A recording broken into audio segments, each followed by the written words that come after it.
सबसे बड़ा खतरा एक आवश्यक विषय वाणीपीडिया से भगवत गीता 2.40 में भगवान कृष्ण कहते हैं कि ईश्वर केंद्रित गतिविधियां इतनी मूल्यवान हैं कि उनमें से कुछ ही व्यक्ति को सबसे बड़े खतरे से बचा सकती हैं। जीवन का सबसे बड़ा खतरा 84 लाख प्रजातियों के बीच जन्म और मृत्यु के विकासवादी चक्र में फिर से फिसलने का खतरा है। यदि किसी तरह से कोई व्यक्ति अपने मानव जीवन द्वारा प्राप्त आध्यात्मिक अवसर को खो देता है और फिर से विकासवादी चक्र में गिर जाता है, तो उसे सबसे दुर्भाग्यपूर्ण माना जाना चाहिए।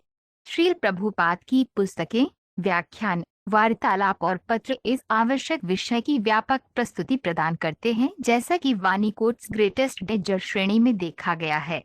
उनकी शिक्षाओं का एक परिचय निम्नलिखित 8 उद्धरणों में दिया गया है।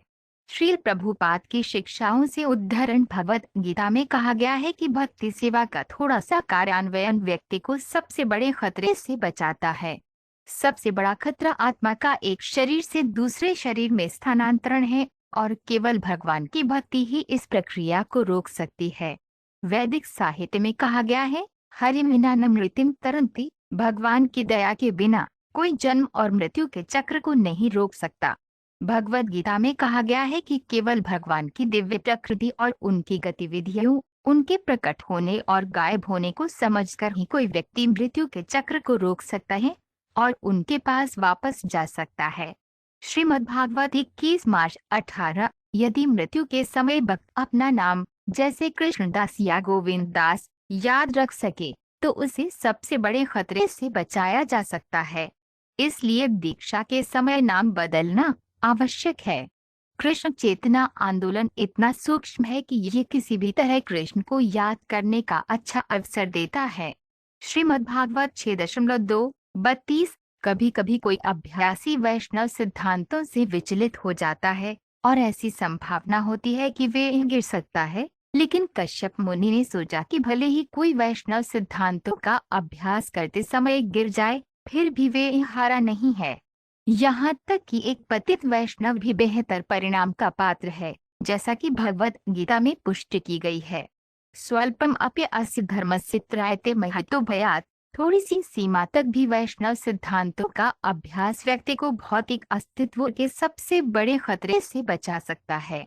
इस प्रकार कश्यप मुनि ने अपनी पत्नी दिति को वैष्णव बनने का निर्देश देने की योजना बनाई, क्योंकि वे इंद्र की जान बचाना चाहते थे। श्रीमद्भागवत 6.1-8-43। देवता पूजा आम जनता के लिए शुरू की गई है। जो कोई भी आएगा, जो देवता को देखेगा, जो हरे कृष्ण मंत्र का जाप करेगा, थोड़ा नृत्य करेगा या करतल बजाएगा, किसी तरह अगर कोई कृष्ण की सेवा में लगा हुआ है, वह उसके खाते में जमा कर दिया जाएगा। हाँ, ये जीव बहुत आगे बढ़ चुका है। इसलिए भगवत गीता में कहा गया है, स्वल्पम अप्य अस्य धर्मस्य त्रायते महतो भयात्। भले ही आप भक्त योग की इस प्रक्रिया को बहुत कम करें, ये आपको जीवन के सबसे बड़े खतरे से बचा सकती है। श्रीमद् भागवतम व्याख्यान 4 जनवरी 1974, लॉस एंजल्स। पुजारी को पूरी तरह से मंदिर अध्यक्ष और जेबीसी की देखरेख में काम करना चाहिए, स्वतंत्र रूप से नहीं। हमारे आंदोलन के लिए सबसे बड़ा खतरा तब आएगा जब हम देवताओं की पूजा के लिए अपनी प्रक्रिया का निर्माण करेंगे। इसलिए अब कोई नया प्रश्न न पूछें। जो कुछ भी चल रहा है उसका ठीक उसी मानक पर पालन करें जैसा मैंने आपको दिया है। बस इतना ही। पत्र 4 जनवरी 1973, बम्बई। भगवत गीता कहती है कि भक्ति रस में थोड़ी सी प्रगति भक्त को सबसे बड़े खतरे से बचा सकती है, मानव जीवन के अवसर को खोने से।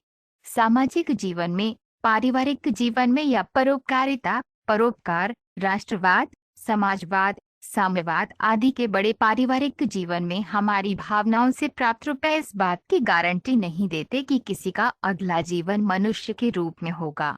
हम वर्तमान जीवन में अपनी वास्तविक गतिविधियों से अपना अगला जीवन तैयार करते हैं। भक्ति का अमृत प्रस्तावना। ईश्वर के प्रति थोड़ा सा प्रेम आपको जीवन के सबसे बड़े खतरे से बचा सकता है। वही असली प्यार है। इसलिए यदि आप कृष्ण से प्रेम करते हैं तो आप सभी से प्रेम कर सकते हैं। ठीक वैसे ही जैसे हम इस कृष्ण चेतना आंदोलन का प्रसार कर रहे हैं। ये कृष्ण के प्रति प्रेम के कारण है, अन्यथा हम घर पर बैठ जाते और कृष्ण से प्रेम करते। आप इस प्रेम आदान प्रदान को दूसरों तक फैलाने का प्रयास क्यों कर रहे हैं? क्योंकि मैं जानता हूँ या हम जानते हैं कि यहाँ इस भौतिक संसार में तथाकथित प्रेम विनिमय निराशाजनक है और लोग निराश हो रहे हैं। तो उसे कृष्ण से प्रेम करने दो, तभी हम सफल होंगे। वार्तालाप 13 जुलाई 1976, न्यूयॉर्क। बस थोड़ी सी भक्ति करके व्यक्ति बड़े से बड़े खतरे से बच सकता है। सार्वभौम भट्टाचार्य सबसे बड़े खतरे में थे क्योंकि उन्होंने मायावाद दर्शन का पालन किया था। किसी न किसी तरह वे भगवान श्री चैतन्य महाप्रभु के संपर्क में आए और एक आदर्श भक्त बन गए। इस प्रकार वे निर्विशेषवाद के महान पतन से बच गए। चैतन्य चरितामृत, मध्य लीला 6.244।